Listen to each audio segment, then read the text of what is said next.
Hello, everybody, and welcome to another exciting edition of the Air Tribe Live. As we continue our series on networking, I'm super excited to welcome our guest tonight. Temma Jones is my friend, and she and I have shared stages together at various events, and I met Temma about 7 years ago. And what truly sets Temma apart is her incredible ability to not just guide and coach her team to success, but to uplift everybody around her. In leadership meetings, she commands the room with finesse. And by the time she's finished presenting or speaking, every person in the room feels like they received something special. And Temma is probably the best authentic networker that I know. While most professionals know the value of networking, and they're pretty good at it, Temma networks from a real, authentic place. And it's not that stuffy, professional way that most of us have been taught. Temma is the fun girl in the room. And I don't mean that she's the party girl. What I mean is that she has this natural, authentic, engaging personality. And she's always looking to have the best possible experience. And she'll create that experience if she has to.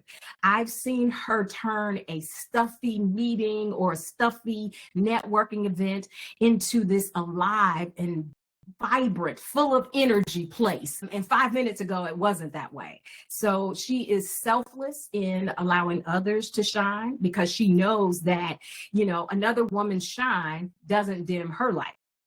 Temma has had a career selling her brand in every room. She is a sales strategist, a business development expert. And when I tell you that people love Temma, customers, employees, everybody wants to be in her presence because there's something about her that makes people feel special and connected. Temma has had an incredible career journey. I've been watching it for 7 years, and she is so skilled at what she does that I know for a fact that projects and positions have been created around her skill set. And that's what happens when you become so valuable to the company that they can't afford to lose you. So welcome, my friend, Temma Jones, to tonight's discussion. Hi, Temma. Thank you so much. I'm like, oh, who is she talking about? You, and you. And welcome, everyone. Thank you so much for joining us tonight. I don't even know what to say. We're done. Well, why don't you tell us a little bit about you, your career journey, just whatever you want to share before we get into the Q&A around networking and that networking edge that you have created for us. And we are so excited to share with the tribe. So, Temma Jones, originally from Detroit, youngest of four, been married for 17 years. I have a 10-year-old daughter. I was just recently promoted to into another sales manager position with my company, which, as you kind of alluded to, I kind of feel like they created that position for me. I am the first and only manager that will hold this position in Michigan and hope to be able to define and set the standard for this role so that they will duplicate it throughout the organization. But one thing about me is I want to enjoy wherever I am. And so we spend way too much time at work to not enjoy it. So I do thank you for just acknowledging and recognizing just that I am who I am, regardless of the room, regardless of the audience. I just try to stay true to myself and always try to make the people that surround me comfortable as well. And so I learned a long time ago during one of my roles in a part of my early career that your net worth is defined by your network. And so a lot of times when people think about networking, they think, oh, I'm just going to go to an event, I'm going to see who's in the room, and then I'll post a couple pictures maybe, and then I'll tip out the back door and I'll go back home. Throughout the years, I have been more intentional about my time out and making sure that the events that I go to make sense for me, what I'm trying to accomplish, both professionally and personally. So I make it fun. I enjoy it. If it's something that I don't necessarily think may be a good fit, I don't go. It's okay. Yeah. And when I am there, I think about, what am I looking to get out of it? So I want it to make sense because I don't want to waste my time. Time is too valuable. And we want to make sure that we are networking with intent. Yeah, I love that because most people don't, especially in corporate America. They post some event and people say, oh, you should go to this event, or your boss says, boss is going or somebody else is going. And, most of us don't even think, I don't really have to go. This doesn't serve me. So I'm glad that you said that. That was, eye-opening for me right out of the gate. So, why do you believe that networking has been such a crucial aspect in your career, and how has it impacted your journey? So networking is a crucial aspect of my career development because I have to engage with people a lot. And I do recognize that there is influence on just being around. Like, you never know who's watching, right? And so it has benefited me because I am who I am, and I try to always stay in the vein of positivity and engaging with others. That it has brought me up in rooms that I wasn't even aware of. It has put me on the minds of people that I didn't even know that they knew me or they met me. And I have been able to build a brand for myself that it does perceive me in rooms, and then it opens the door. Also, you cross paths with people that you never ever thought you would cross paths with. So I truly, and I do have notes because I want to make sure that I stay on track. So it's positively impacted me, professional journey, through genuine connections with people. Like you said, sometimes we go in and like, what can I get? What is it? What's in it for me? We really focus on the wisdom, but we also have to think about just the, reciprocity, right? Like, it's just not about you. If I'm giving or someone giving to me, it makes you want to give to that other person. So it's really benefited me in that space because when I network and I meet someone, and it may not be something I can benefit from, but I know someone else that can benefit from their business, from their idea, or can connect them with them. I always say sharing is caring. So it may not benefit me, but if I could share it with someone else, that one shows them that I care, and it also can open up an opportunity for them and someone else. It's also allowed me to discover some game-changing businesses and people houses in my own backyard, right? Like you, like yourself, like you, we met through work, and our relationship fostered from there, and it continued to grow and flourish in other areas of our life. And to me, that's genuine connection, right? It's not necessarily I only deal with you because I have to, or because we work together, but because I want to, and I can learn from you, and there's no competition, and we are on this, we're on this journey called life, and we're doing it together. Although our paths may take us down different roads, ultimately we have similar interests, and there's things that I can do to support you, and you can support me. So it's been truly beneficial for me in my career growth because I can see I'm watching too, right? When I'm in that room, I'm watching how other colleagues and peers, how do they show up? What can I learn from them? I'm watching from afar, and it's helped me implement those things in my personal life. Yeah, and I'll just share, when I first moved here, I moved to Michigan from Chicago, took a new role, and was in a call center as the HR director. And the HR reputation wasn't a good one when I got there. And you were one of the first people to give me a chance, right, to change that reputation. And I'd walk down the hall and people would run. And you were the first person to invite me into a team meeting and say, hey, come hang out with me and my team. And I don't think I've ever shared with you, but that made such a big difference to me because I was broken, not knowing anybody here, and also just not feeling welcome. And I knew why. I mean, it wasn't like I didn't know that was happening. I knew that there was some things that happened prior to me getting to the site. And you were one of the first people to invite me in. And that just meant so much to me. And it just made me know that, okay, this is going to be okay, right? So Absolutely. So thank you for that. And that's why, I've always said there's nothing you can't ask me for, right?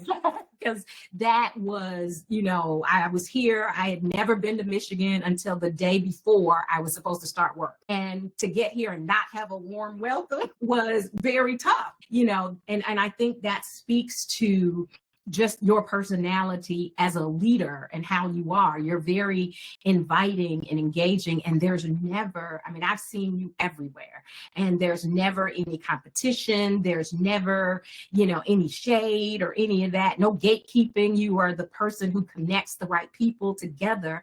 And that's a gift. I mean, that is a true gift that not a lot of leaders have.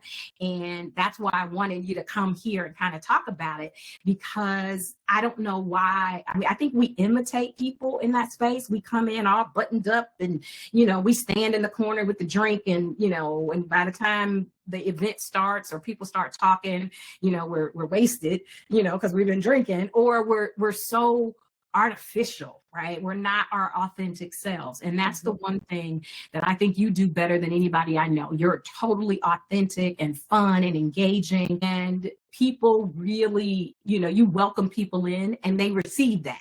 Sometimes people are, welcoming, or they think they're welcoming, and the people are like, but people genuinely warm up to you. I've seen it everywhere, even at church. So, and I was only there for 20 minutes, but as it relates to that authenticity, tell me a little bit about, like when you walk into the room, let's say there's a networking event and you don't know anybody, how do you approach that? How do you enter that room? What happens for you as you come in? You say you're intentional and you think about, being intentional about that networking. How does that play out? So for me, and listen, I'm a very outgoing person. I have never met a stranger. I have been out of town. I have ran across people that my mom was like, how do you know somebody way out here in Timbuktu or whatever? But when I show into a place, especially in my recent role at work, I've been really, really out and about, because my goal was to, when people thought of my company, they thought of me. And that's because I stay consistent, showed up everywhere. I always wear a smile. That is very important because I want to be welcoming.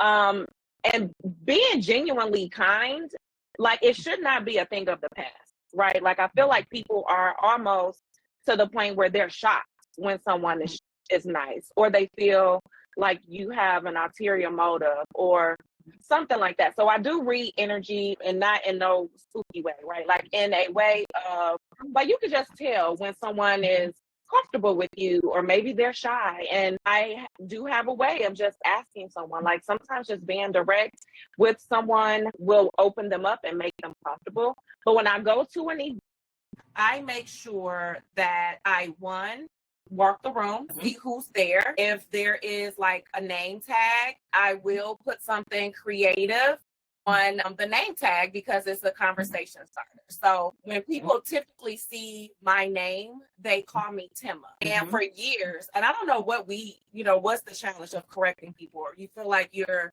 doing something wrong to the other person. But no, that's my name. And so I'm going to politely just say, no, it's Temma. So I have found ways to correct people in a nice way, to say, oh, you could just say Team Temma. And because it kind of rolls off the tongue, and it's a way for them to remember my name. So when I write my name, I'll either put a smiley face, or I'll say, ask me, or something to get people talking. Because people do see, if you're in an environment where everybody put names, that's what you look at first. What company are you with? What's your name? So I'll do something different with my name tag to make it stand out from others. I try to get to the event early so I can walk the room, scope it out, see what's a good place. So then that way, when people are coming in, those that's coming in behind you, they are coming in nervous too. They're coming in as well to see, well, who is who. If I'm already there, they are almost not going to have a choice but to come talk to me, right? Because nobody else is here. Or, I'm already there. So they're doing the same thing that I've already beat them to. I definitely want to know what's the nature of the business, understanding my why. Like, why am I here? What is my goal? Who am I looking to connect with?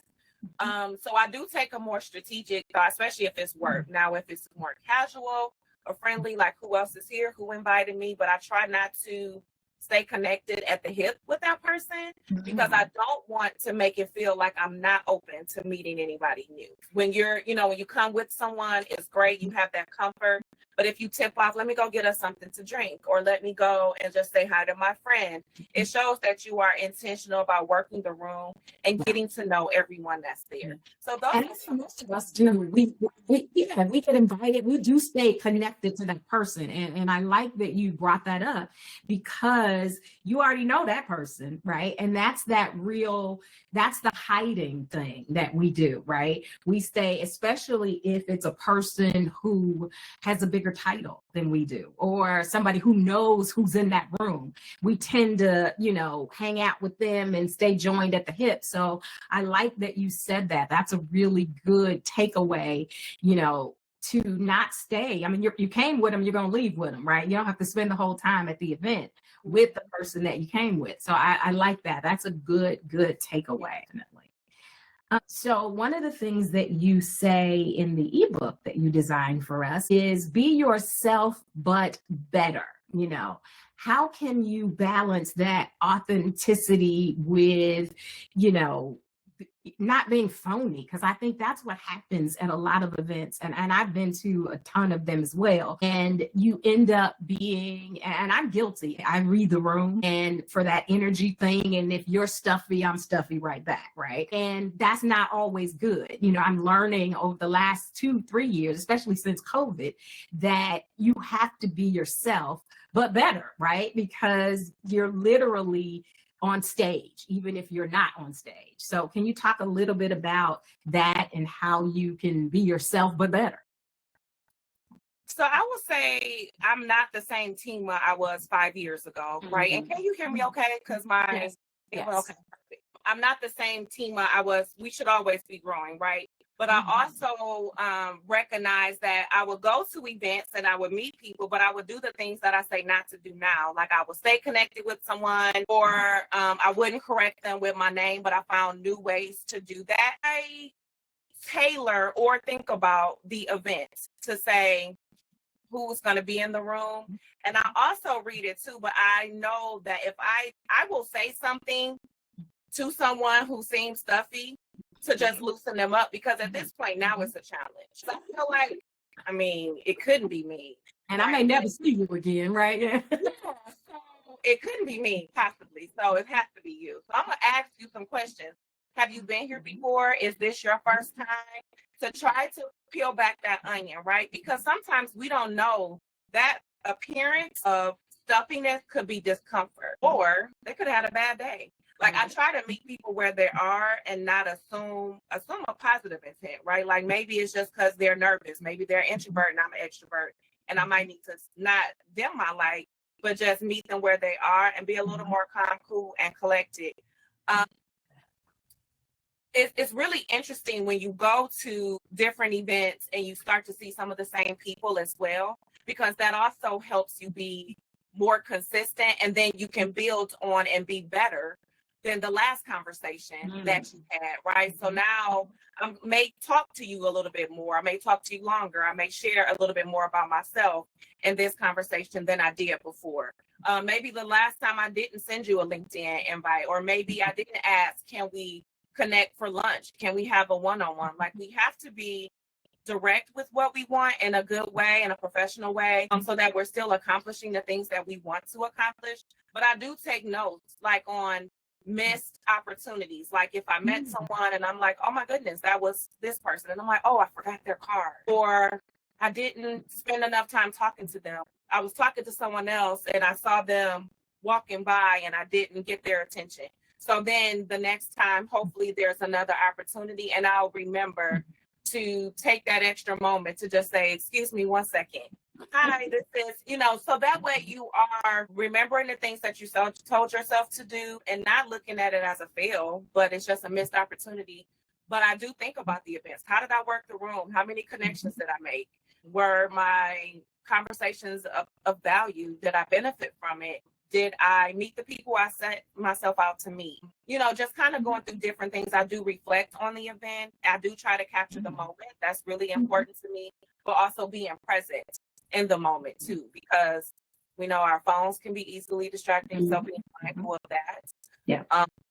Even as what we wear, like shoes. Yes. It could be a huge distraction. Yeah, pulling and tugging. Yeah. You know, you're wearing clothes, that does kind of mess with your psyche. Like, I hope nobody saw that, you know, these stockings may not match. Or, you know, just little things that we, you know, that does matter to us. Even the size purse we carry. Like, if I know I'm going to an event that is going to be a lot of walking, I'm going to be cute but comfortable. I'm going to have a purse that I can carry. It's not really big, so that way I'm not fumbling. For like all of those things really do make your networking experience better. So not just my mental state and my intention, but just how I show up. I go down to the detail. Like, that really does make a difference. And that's so important. I remember I was at a John Maxwell event a couple years ago, the year before COVID, and it's in Florida and it's huge. The hotel is like huge. And so the ballroom is way on one side. It's like a 2-mile walk inside the hotel to get to the ballroom. And they gave us notes, said be comfortable, and the room is kind of cold. So I had a sweater, but I put on pumps, and it was like torture going. And so then you got to go to lunch, and then you come back, and they had breakout sessions. And so about halfway through, I took the shoes off. I had footies in my purse, and I had like 3 pair of footies in my purse for some strange reason. And I took them off and started walking. And this lady walked up to me and said, "My God, I wish I had some footies." I was like, "I got some, girl. Here you go." Right? She's like, "Oh, how many you got?" I said, "I got 3 pair of footies." And I made 3 friends for footies. But we ended up walking around just with footies on. And all it took was one person, you know, and then other ladies started taking their shoes off. And it took one person to take my shoes off. And then it became normal. And everybody's like, "Thank you so much for taking your shoes off." But it was the best conversation starter. But it made me really think going forward, you know, what shoes am I going to wear, you know, when we go to an event that involves any kind of moving, especially if you're a speaker, right? Because I talk with my hands, I walk and do all of that. And the worst thing you can do is have your feet hurt while you're trying to present or speak to some people, or tugging. You know, one of the things I always say when I'm teaching speaking classes is, if you tugged on it 3 times before you left the house, don't wear it. Right? Because it's going to it's distracting for you, and it's distracting for everybody else, you know. And you're exactly right. You have to be intentional about what you're wearing, and the event itself is what I'm wearing or what I'm carrying a distraction, you know. And if I've got, you know, I was at an event and saw this woman, bless her heart, and she had an Hermes bag. It was beautiful. But she was holding on to that bag like it was her kid, right? And I understand why. I'm like, why would you bring that bag to this event? You can't put it down. You know, it was a big one. It was the, you know, the pouchy one. And I'm like, and it was a good conversation starter because everybody kept talking about the bag. But she was literally afraid to move with this bag or leave it anywhere. And it was just the most, I was like, why wouldn't she just bring a little clutch, you know? But that's the stuff that people don't think about. So yeah, thank you for that. So what's the most fun you've ever had at an event, a professional event, you know, and, you know, just what happened and how'd you work the room? Because you are a room worker. Tough. I will say, baby, okay, recently I went to like, for a holiday, it was like the races with the horses. It was my first time going to a holiday event where it was a fundraiser, and you could buy a horse, name it, but it wasn't a real horse. It was all done digitally. But it was so much fun. And I'm not a gambler, nothing against gambling. That's just, I work too hard for my money, and I got the money to spend. Took a chance, and my friend who invited me, it was hosted through her company. She invited me. I actually bet on a horse. It won. I won money. I was capturing footage. Everybody was laughing at me because I had been sharing with people. I don't gamble. I've never been to anything like this before. I'm too nervous. I don't know which horse to bet on. But it became like everybody was like, "Are you gonna bet this time? Are you betting this time?" I was like, "Whichever one you're betting on, because you're a first timer and you bet on this horse and actually won some money." And I was all over my story like, "Yes, $20." But it was so much fun because it was my first time attending. It was with people I did not know, but we common ground, commonality. That's literally what we are always looking for, is comfort and those that we can genuinely connect with. So that was a really fun time. I got to wear an ugly sweater and put my little headband on. And it was just really fun to represent my company in a fun way and meet some amazing people. That's cool. Yeah, I hate the ugly sweater days. I don't know who came up with the okay. And let me tell you why. So what I did a couple years ago, I started making my own Christmas sweatshirts, right? Because we were spending a ton of money on sweatshirts. And I was like, we can make these. So we started making sweatshirts. But I hate the ugly sweater because it's not made for a chunky girl. The ugly sweaters, I look like, the girl that the boys make fun of in high school. So we're not even. What's that? We're not going to even do that. That's what I feel like that is the most uncomfortable thing. I started a couple of years ago, of course, just designing my own with funny stuff on it, but I will not do the ugly sweater. They're itchy, and I've never felt real cute in them. Also conscious. And I feel like the ones that I have aren't technically ugly, but they're just fun. So I like stuff that moves or stands out. So those are conversation starters too, right? Like, because when people have those events, for whatever reason, people are not always comfortable, right? Target, or get those sweaters from Target or JCPenney maybe. But a lot of times people aren't comfortable doing something out of their comfort zone, or that they feel like in a professional setting will either make them stand out or be a laughing stock or anything like that. So companies now have these themes and they have events, but a lot of people don't always participate because they're scared or they're afraid of, like, I'm not supposed to have fun at work, or I'm not. Yes, you are. You have to make the best of it. As long as you're doing your job, you should enjoy it. And if you're able to laugh and create great memories, please do. Yes. So in that same space, a couple of years ago, Temma and her daughter started doing these dance videos all over Instagram and TikTok. And it was so much fun to watch. So can you share a little bit about how to balance, professional Temma and mom Temma? Because I think sometimes, especially female leaders, we believe that we got to be all buttoned up all the time, even when we're doing family things, or we don't share on like social media that other side of us. So can you talk a little bit about how that played out for you and what it feels like? Because I have not a clue, So that was very random, I would say. I did not know what TikTok was until like the 2020. At that time, my daughter was 5. She was 5 or 6. And her older brother would talk about it. And I was just like, well, you're only 5. It's social media. It's a no, because it's too much for me to protect and to monitor. So no. But then I somehow came across a challenge on Instagram, and I fell down the hole. And when I told my daughter that I had downloaded the TikTok app, you would have thought I bought her a new bike, a car, a new house, something. She was extremely excited. But I am very intentional about my relationship as a mom.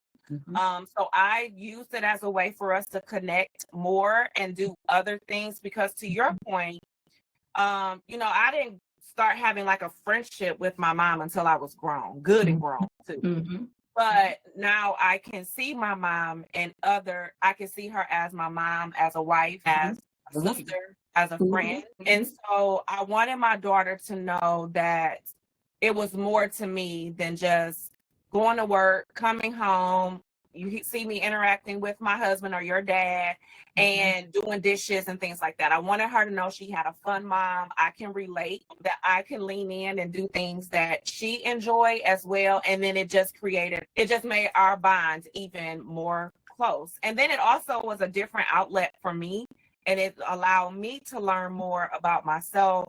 And even though there has been employees or coworkers who have come across my TikTok page, they weren't shocked, because they were like, oh my goodness, I didn't know you cooked like that. I didn't know you could. I wasn't shocked either. I was like, that is so Temma, right? It wasn't shocking. it was bold and courageous, but I don't dance, so I could barely rock and clap at church, right? At the same time, we either gonna rock or we gonna clap. We ain't doing both. But it was not shocking to see at all. And it wasn't that it wasn't professional, because it was just, to your point, it was just an extension of who you are. And I so loved it. I'm wondering, y'all doing the Christmas TikTok again, or because y'all did this the We are. what's the Santa, the little, yes, the elf on the shelf. Yeah, I thought last year was going to be the last year, and it was not. She's already waiting for their arrival.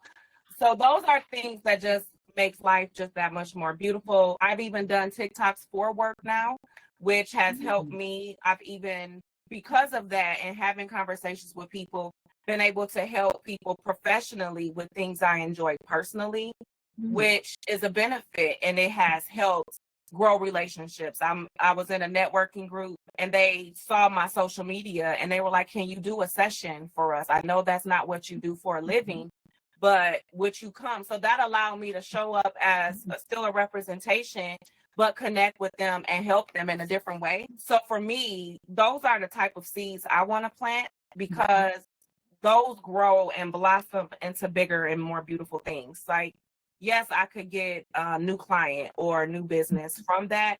But when I have true relationship, now I'm introduced to their entire network, and it allows me to expand my network in a way that I wasn't even looking for. So yeah, so giving people a peek of who you are, your personal life.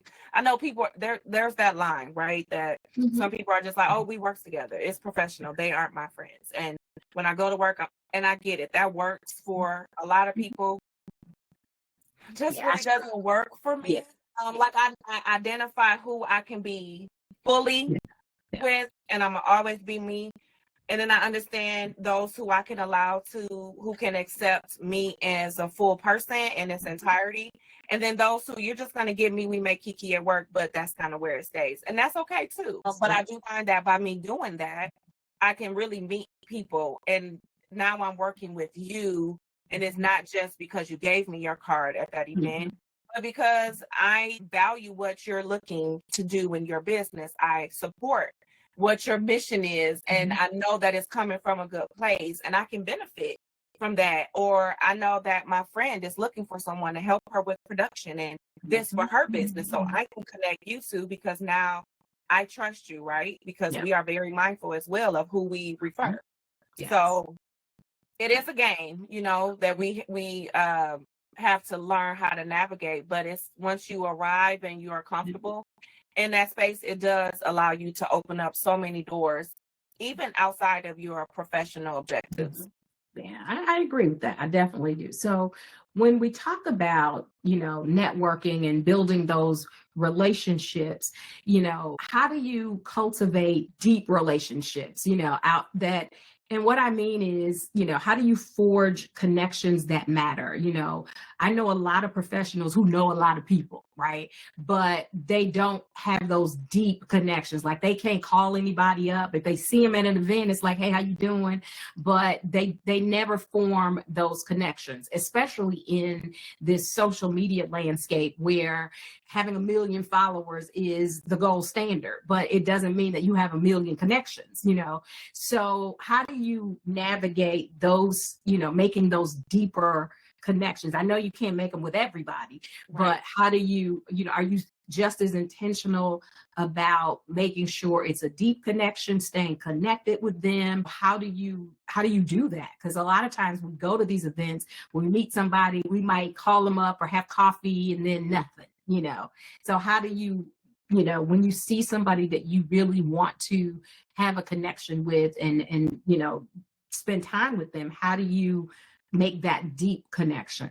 I take the stance of being intentional. I'll communicate what my intention is. If this is a relationship that I feel like we connected, there's a lot of things we have in common, or there's something that I identify that I can learn from you, being comfortable enough to communicate that. Like I have a friend, I met her through at an event. I actually thought she was someone else. And so that was a funny conversation because I thought she was someone else that I was looking to meet, and it was her best friend. And she didn't take it. She was like, we get that all the time. So it was a good thing that she wasn't like, you don't even know who she is or you don't know who I am. She took it in a good way, but then we ended up forging the relationship, and she wanted me to be a part of something she was working on. I wasn't sure if it was a good fit, but I still supported what she was doing.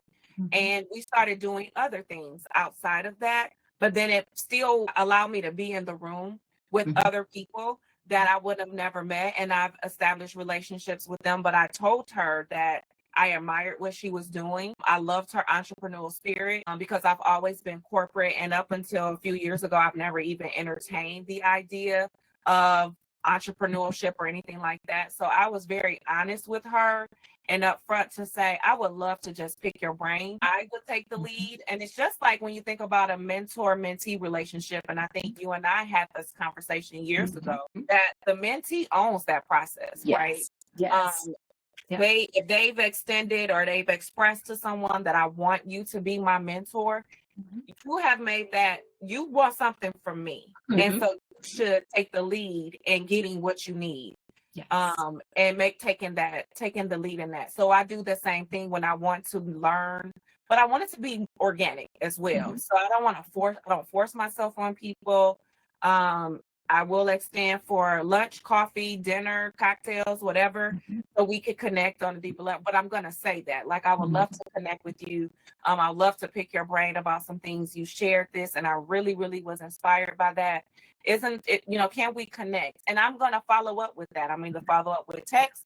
I'm going to shoot you an email, but you have to be intentional and take the lead on it, especially if you get that sense that this is a relationship that I would like to have or want to nurture or develop with someone. From a professional, more like if it's more of a, we gonna work together, be clear with that too. I am looking for someone that does XYZ. And you do that. Are you already working with someone that does what I'm doing? So that way we're clear. We're starting, it's not are we going together or not? Like, yes or no? Yes, no, or maybe, but are we going together? Okay, so just be very clear about what the intention is. If I'm looking to work with you, if I'm looking to learn from you, if I'm looking for someone, if I need you in my camp in some capacity, okay, I need someone. Would you be willing to help me in that?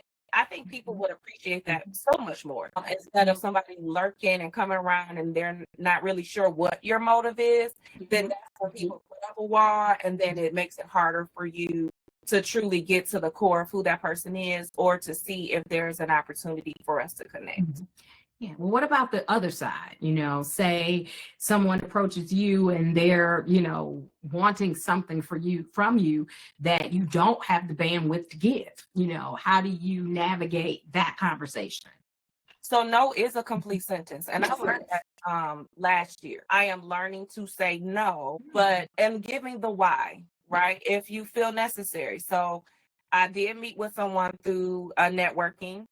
I had one intention of connecting with them. They had their own intention of connecting with me. They wanted me to be an extension of their business. And just like you said, I just did not have the bandwidth. And I just thanked them in a very nice way. I said, thank you so much for considering me. I would love to support you, but unfortunately, I'm just not able to. And I do not want to let you down, or I don't want to impact our relationship in a negative way if I'm not able to meet the needs that you have.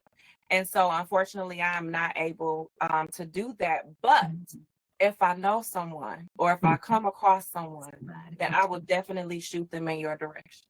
Oh, that's great. Yeah, because I get that a lot, especially since we started this network. I get people who, come to me as if they want to be a part of the network, or they want coaching, and then they really want me to be a part of what they have. I'm like, okay, I got this. Why would I leave mine to go to yours?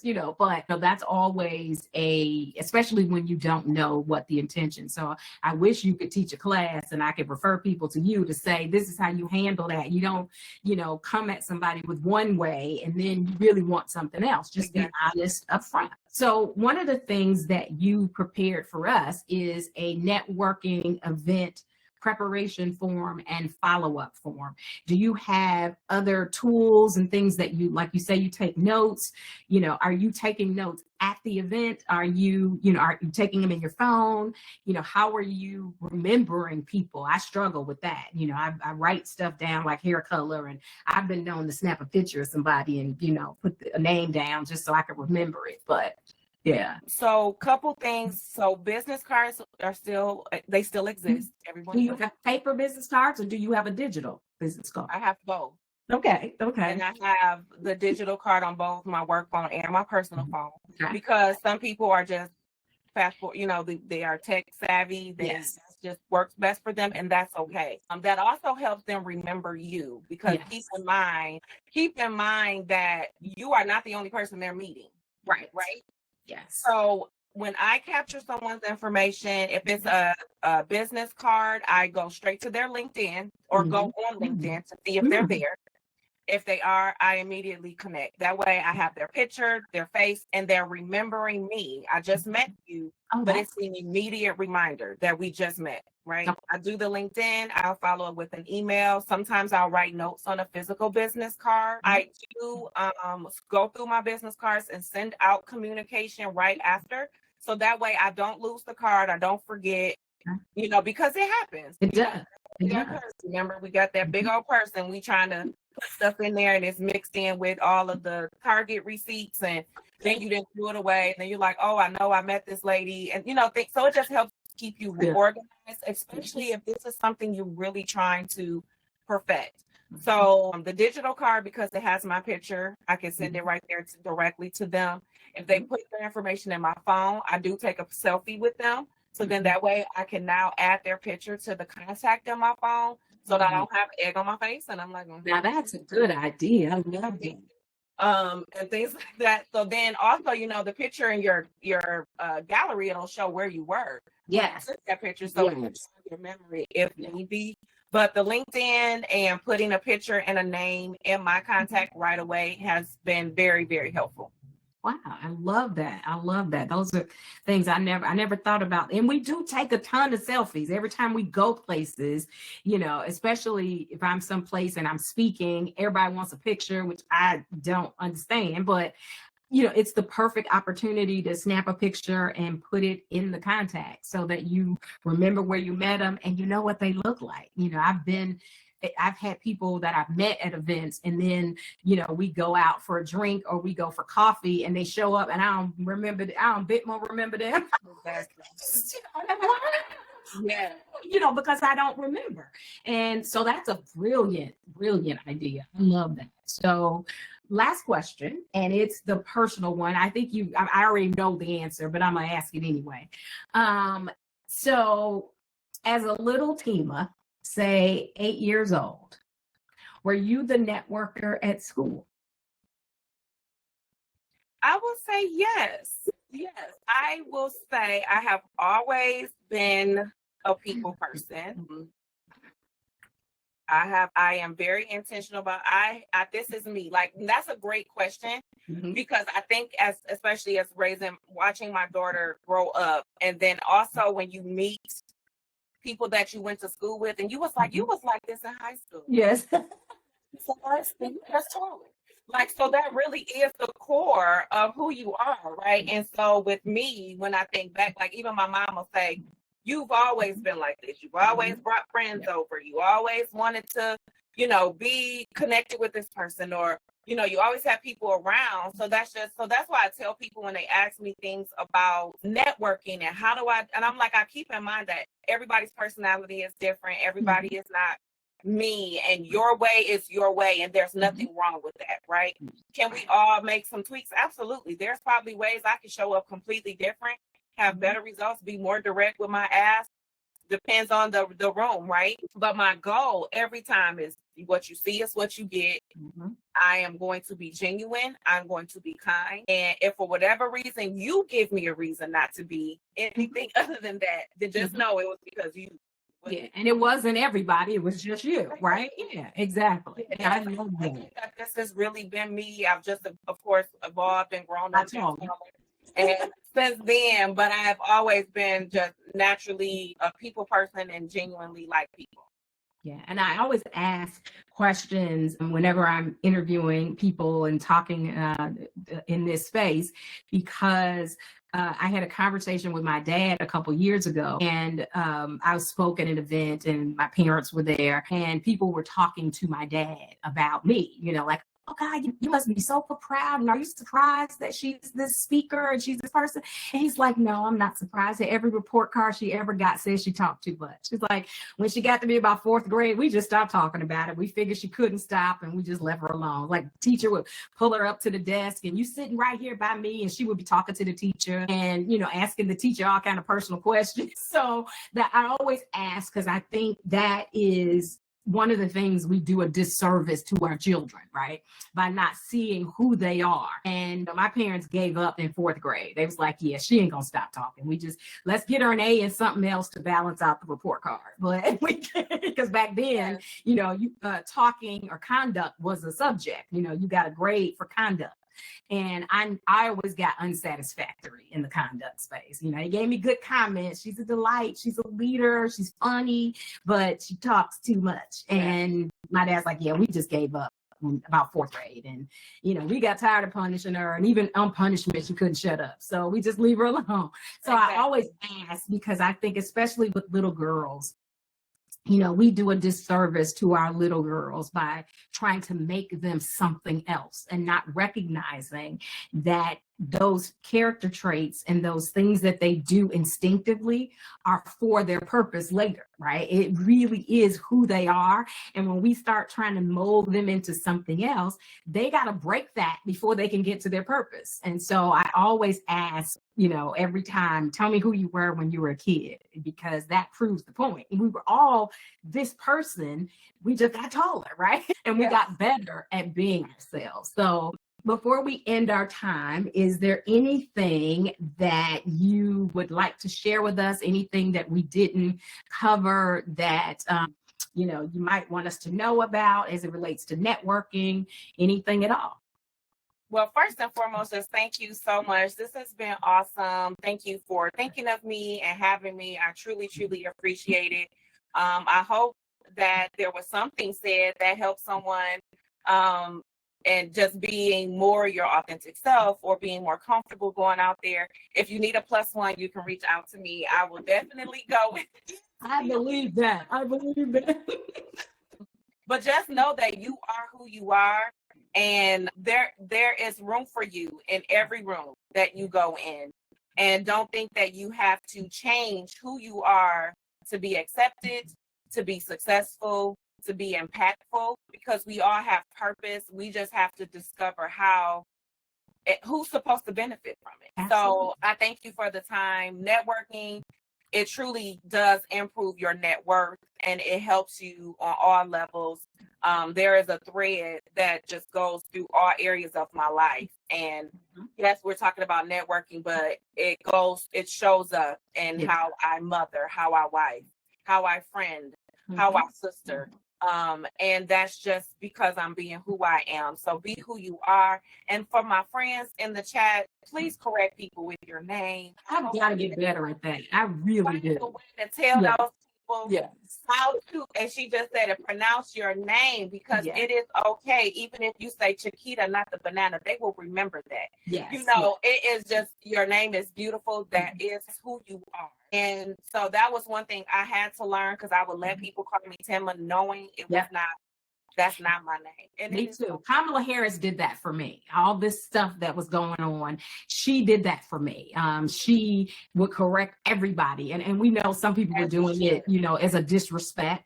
But so she brought the babies out with the sign and all this stuff. And she's like, even if you choose not to say it, you're going to know what it is. And that taught me to start telling people my name and really saying what it is. And when people say the wrong thing, especially when they're far off calling me Andre, that, I've got to be intentional and say, wait a minute, let me tell you how it is. Say it with me, really doing it. So, yeah.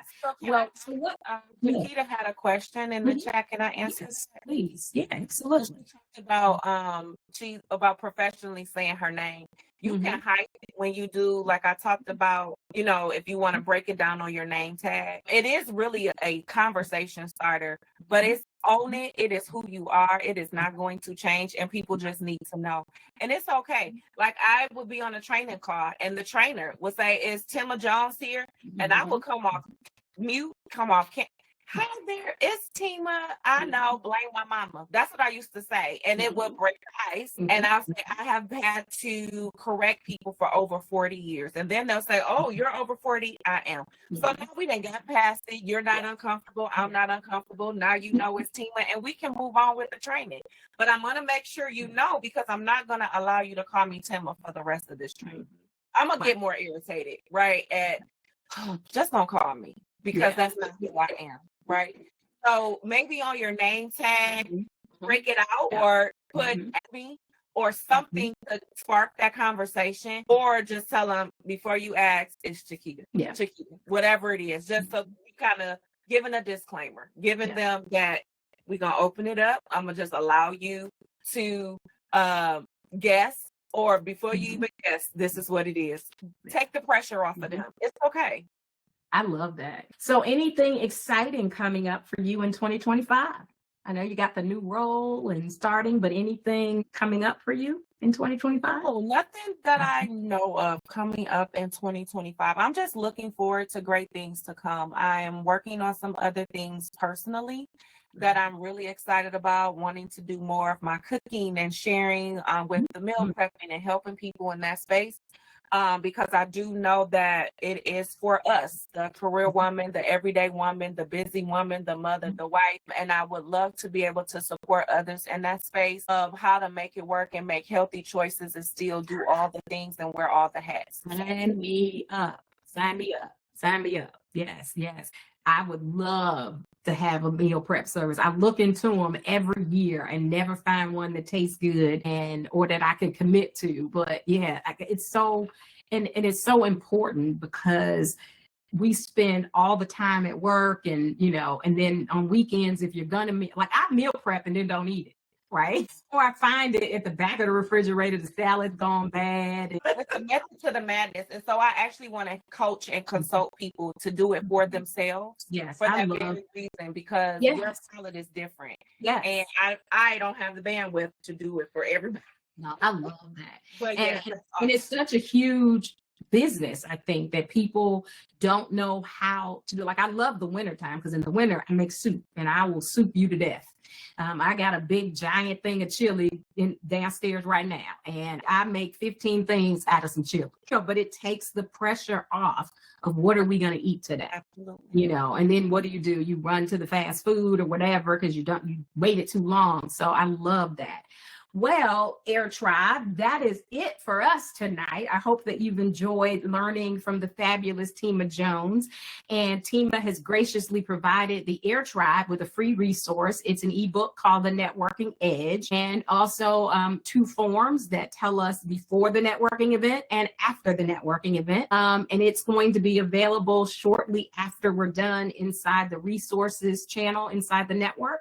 And if you are here and you're not a member of the formal Air Tribe, we'd like to extend the special invitation. It's a free community, and we will post a link in the chat and hope that we see you soon. Next Monday, we're continuing the networking series, and we're talking about the air pitch, which is the answer to the dreaded elevator pitch. So you don't want to miss it. This is going to be a game changer. Temma, I hope you'll come back and share with us next year, because I have a feeling that your journey is just beginning and you have a lot more that we can learn from you. Thank you. So thank you again. And Air Tribe, if that is all, I don't see any questions. So thank you very much for joining us, and we will see you next week. Take care. Bye.